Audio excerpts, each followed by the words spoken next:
Monsieur le ministre, le 17 septembre 2018 ay alkaati dañoo duggoon sama kër Ziguinchor di fa réclamer ay fiches de parrainage. Le 18 septembre 2018 nga dem RFM matin ne loolu musul am parce que sûreté section de recherche du intervenir à Ziguinchor, du police du gendarmerie tegul tànk sama kër. Et que man dama bëgg a victimiser wu ñu jël avocat topp dossier bi le 6 février 2019 tribunal de Ziguinchor condamné le gendarme Nicolas Mendy à 3 mois avec sursis pour abus d'autorité, violation de domicile et voie de fait. Ba ngay andi sa démenti da nga ne Sonko dafa bëgg a victimiser wu ba pare nekk ne nag ku bëgg a jiite réew mi war ngaa fexe ba di joxe des informations correctes. Monsieur le ministre, vous n'avez pas donné des informations correctes et dans un pays normal, vous aurez dû démissionner de vos fonctions. Joxe information bu correcte defe naa lu leen jafe la ndax ñu ngi fàttaliku le rapport de présentation du décret de Petro-Tim bi nga xam ne bindoon nga ci lu bëri loo xam ne lu amut la. Mais wax ni tey jii Assemblée nationale comme dans tout le Sénégal, nous aurions dû marquer cette journée. Parce que l'un des crimes les plus odieux et les plus crapuleux de la France s'est passé le 1er décembre 1944 à Thiaroye. Bindoon naa leen lettre adressée au gouvernement ne leen victime yi ñaata la ndax 35 lañ ñu waxoon waaye Hollande bi bu ñëwee fii 2014 nee na 70 la ne leen nag am réew yaay respecté lu sa mais soo amee président boo xam ne nee na France dana doon jox dessert. Mais nous sommes des singes bonobos bu ñuy récompenser ak ay banaana nit ñi mënuñ ñoo respecter. Je ne comprends rien aux enjeux. Monsieur le ministre, les raisons que vous avez avancées pour justifier votre loi de finances rectificative sont fallacieuses. Vous nous dites, vous invoquez d'abord la conjoncture internationale. Nous avons dit depuis des années que votre croissance est conjoncturelle et non structurelle et qu'il aurait suffi d'une petite hausse du prix du baril pour que vous rendiez compte, et c'est ce qui vous rattrape. Mais rappelez-vous qu'il y a 6 mois, en décembre, les 17 et 18 décembre 2018, vous étiez revenu de Paris en nous disant que vous aviez collecté 7 356 milliards au lieu de 2 850 que vous recherchiez. Et aujourd'hui, vous nous dites la conjoncture internationale incertaine, commandant d'observer une certaine prudence dans la mobilisation de l'investissement public pour financer les emplois. En réalité, vous avez perdu le crédit et la confiance des bailleurs à cause de 2 choses. D'abord, l'endettement chronique. Ñu ngi woon à 2012, ñu ngi woon à 2 741 milliards d'endettement, soit 10%, 40% du PIB. Aujourd'hui, dépassé ngeen 6 milliards, soit 62% du PIB. boo ci boolee nag ni performance économique ngeen wax c'est surfait. Ensuite, les mauvais choix d'investissement. Il y a 2 semaines, j'ai fait une conférence de presse pour annoncer un gap de 100 milliards sur les recettes fiscales. Vous avez fait un long communiqué pour démentir. Aujourd'hui, vous mettez dans votre loi de finances une réduction de 100 milliards sur les recettes fiscales. Mais c'est extraordinaire. Et vous projetez que ça peut dépasser les 300 et quelques milliards si on ne prend pas des mesures correctives. Mesures que vous ne prendrez pas à cause de la politisation excessive de l'administration fiscale. Chaque année, dans cette Assemblée nationale, ces vaillants députés, cette majorité mécanique, nga xam ne mun nañu toog di nelaw ba ñu ne voté jot na ñu yeere ne leen talal loxo sànq ñi ngi war a voté benn waaye ñi ngi yëkkati loxo moom ci biti la ne woon xamul lu ñuy wax borom koppati bi dafa dugg rek gis ñëpp yëkkati mu yëkkati. Kon si le budget voté n'est pas sincère, tous les projets qui y sont adossés ne seront pas réalisables. Où est votre terre que vous aviez inaugurée en grande pompe? Dites-moi où se trouve votre building administratif. Wax leen ma ban étudiant mooy jàng université Amadou Mahtar Mbow wala université Saloum yi ngeen inauguré woon uniquement pour faire du fumage politique. Raison. Blanchiment de fraude fiscale. Fii la ñu toog avril 2012 ma bind lettre directeur général des impôts et domaines ne ko fayeekul Petro-Tim suñu xaalis. Taxe de plus-value bi ñu waroon fayeeku ci gannaaw bu ñu defee seeni maguy diggante président rakkam ak Aly Ngouille Ndiaye ak Franck Timis mais loolu ñàkk nañ ko mais suñu demee ba di jaay di spéculer ngeen war a fayeeku taxe de plus-value. Vous êtes inspecteur des impôts, vous savez ce que je dis. Vous, on se connaît très bien. Li Cheikh Gueye di wax kuy tux ak kuy laxas poon xamante nañu. Vous savez très bien que waroon ngeen ko fayeeku. Et vous attendez la loi de finances rectificative pour dire que maintenant loolu dañ ci war a fay impôt à partir de maintenant, alors que le code de 98 ne l'avait pas exonéré. Loolu moo leen andil problème yi su ngeen jógee bugg ko teg ci ndoddu sénégalais yi naan prix pétrole ak prix nangam te ñi war a fay du ñu fay. ñetteel bi copinage fiscal bi ngeen nekkee toog nañu fii daaw ma bind ci benn dossier ADAX interpellé woon naa ci président Moustapha Niasse mu ne moom bokkatul ci société booba wala société bi ñuy liggéeyal Orex may leen 100 milliards de redressement fiscal ngeen bugg a njuuj njaaj ba ñooñu duñ ko fay. tey yow mii avril lettre en date du 12 avril bind nga ab lettre ne suspendre nga la perception de ces redressements fiscaux. 100 milliards mooy déficit budgétaire bi ngeen am tey déficit fiscal bi ngeen am. Pourquoi multinationales yooyu ñëw fii fraude fiscale du ñu fay ngeen bëgg Sénégalais yi di continuer di fay ay taxes de plus-value ci ceeb beeg ci diwlin beeg ci lu nekk foofu la problème bi nekk. ñetteel bi wax naa la ko fii bi ngeen ko defee it am na lettre boo jël fii en 2018 ne sànq ñi ngi tudd la fameuse taxe locale yow jël nga lettre keroog rek exonéré ci le secteur hôtelier du moins parce que Racine Sy seen xarit la wala seen militant la te day def lobbying. nu ngeen bëggee réew mi vous outrepassez vos propres compétences ñii di génn fii ci assemblée nationale bi xamuñu ni la loi fiscale est du domaine exclusif de l'assemblée nationale. Ministre amul droit daal di effacer dette fiscale et vous prenez vous des documents pour effacer la dette fiscale. Ayez le courage de dire la vérité aux Sénégalais. seen cuune seen ñàkk bën ak seen ñàkk patriotisme ak dëng gi ngeen jiital ci seen gouvernance moo andi problème yi ci Sénégal. Et les Sénégalais vont souffrir parce que vous êtes incompétents.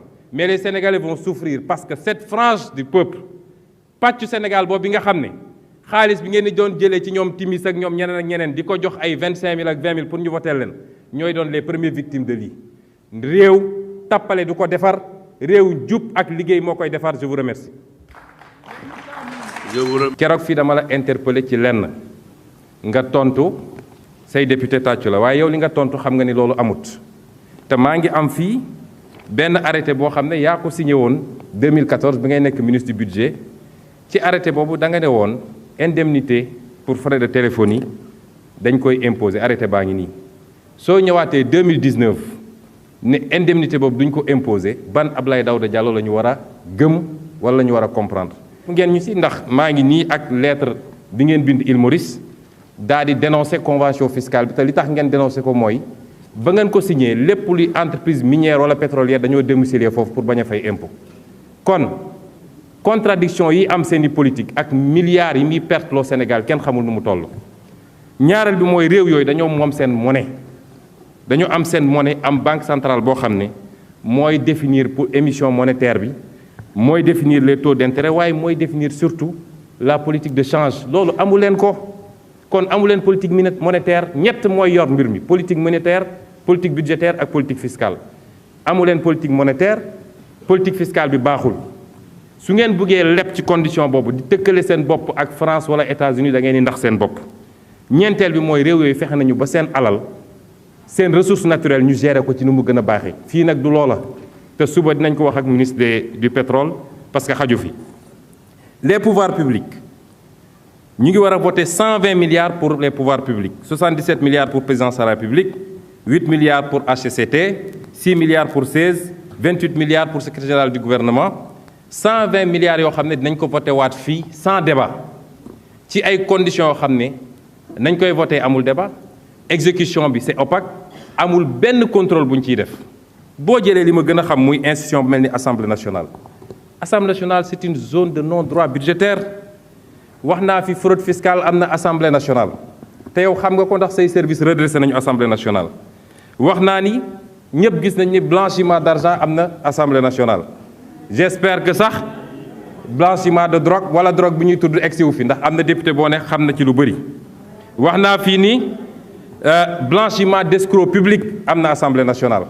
ndax commission d'enquête parlementaire bii doon essayer blanchir ay nit j'en profite pour féliciter l'OFNAC qui a déposé son rapport sur la table du procureur qui a confirmé li mu wax yépp ci 94 milliards et qui a demandé l'ouverture de poursuites contre les personnes concernées gàcce dina am fii ci assemblée bi. ma waxaat ni non respect des règles de passation de marché public am na assemblée barki démb directeur général ARMP wax na ko. Surfacturation des prestations am na assemblée et j'en profite pour demander bu OFNAC wooteete nag na assemblée uyu ji ci dossier boobu. wax nañu distribution d'argent léegi rek am na ancien groupe parlementaire ancien président groupe parlementaire bu ne 10 millions yi mu doon jot da ko doon séddale. Sénégalais yéen monsieur le ministre budget bi mun naa ne 86,8% recettes yi travailleurs yi ak ménages yi ñoo koy supporter 86,8%. entreprises yi Sénégal duñu fay suffisamment d'impôts te ña ca nekk di def seeni luubal parce que li tax travailleurs yi di fay mooy dañ leen retenir à la source ñi ca nekk di def seen luubal bu ñu leen jàppee ba redresser seen ci ay milliards yow mi yaay jël sa big ne baal naa leen ko. gis nañu remise gracieuse yi gis nañu amnistie fiscale yi ak yeneen ci ay entreprises yoo xam ne yu solvable la ay milliards yi milliards ñu koy sànni ca booba jamono boutiquier bi nekk fii ci bopp koñ bi su fayul patente 50 000 ngeen envoyé ñu tëj boutique am yërëm leen sénégalais yi chaque fois su ngeen buggee atteindre seen objectif lu ngeen di def créer de nouvelles taxes yoo xam ne ñan ñoo koy supporter c'est le petit peuple c'est les petits sénégalais et c'est les sénégalais d'en bas mais ñi war a fay duñu fay daaw lu ngeen def créer ngeen une taxe sur le ciment nga xam ne ñu koy supporter mooy sénégalais yi bëgg kër te mënuñu koo am wala ñuy tabax di góorgóorlu ren yéen a ngi bëgg a modifier les barèmes des redevances parce que 18% de bi ngeen bëgg a yokk ci recettes non fiscales yi xam ngeen ni mënu leen ko am ca boobu jamono même ci biir travailleurs yi ñu war a fay impôt duñu ko wax keroog interpellé naa leen ne leen depuis code 2012 bi depuis code 2012 bi amatul ñu am droit commun incitatif amatul benn revenu du bu député du bu ministre du bu fonds commun du kenn boo xam ne war nañ ko exonérer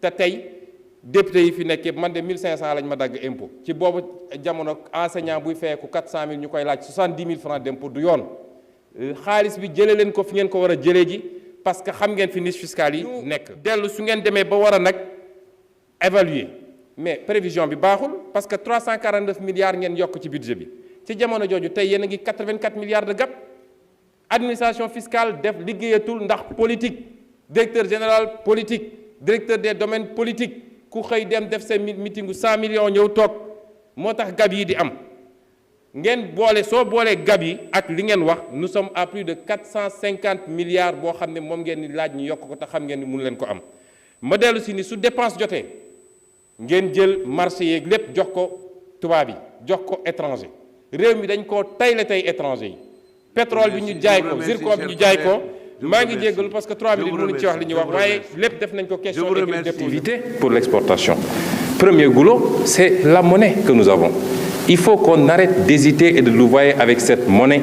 Le franc CFA est une monnaie coloniale qu'on nous avait laissée pour sécuriser les entreprises françaises contre les risques de change, mais pour pouvoir également capter une partie de nos réserves. Mais c'est une monnaie surévaluée qui ne nous permettra jamais d'être compétitifs à l'export. Vous ne pourrez jamais avoir des entreprises, des industries compétitives à l'export avec le franc CFA. Cette monnaie, il est impératif qu'on sorte de cette monnaie et qu'on passe à quelque chose de plus solide. Un problème de protection sérieuse de notre économie. Et on est très inquiet quand on entend les APE.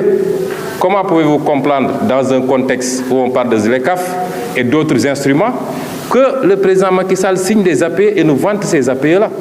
Comment pensez-vous que notre industrie, qui n'existe même pas, ou notre agriculture, puisse compétir avec celle de l'Union européenne, alors que l'Europe elle-même refuse encore de signer le même accord avec les États-Unis, considérant qu'elle ne lui est pas favorable.